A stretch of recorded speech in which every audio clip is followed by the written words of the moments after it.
Let's look. It's final sitting week of the year. Maybe the term could be the term. Is the coalition risking not backing those production tax incentives for the resources industry? I know it sounds a bit niche, but in WA particularly, it's a massive story for the resources sector. Indeed. And you're going to oppose it. We are going to oppose it, in part because we think that amount of money can be better spent somewhere else. There's something like $14 billion in the next 10 years. But more importantly, it looks to us to be a pretty tokenistic grab for votes in the West, quite frankly.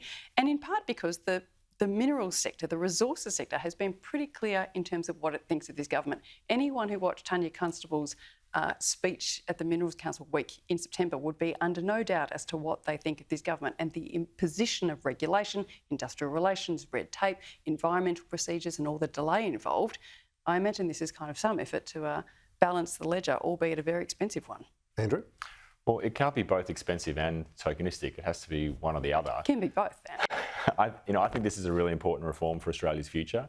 We have been talking about these industries for a long time. We've been talking about critical minerals. We've been talking about minerals processing. We've been talking about new forms of energy. And this is a proposal, finally, has to have something on the table to kickstart those industries. And this, again, is just another area where the government has a plan. The Liberals are blocking that plan, but they don't have an alternative. I got a better plan. Just heard that from Zoe. They Sign don't up have to an the EU alternative. FTA, my friend. A big central part of it was selling our critical minerals to Europe, our good strategic friends. It would create a huge industry in critical minerals overnight. But no, you'd rather subsidise. Well, we've done a huge amount of new deals in trade through the Trade Minister, Don Farrell. I don't think these things are either or.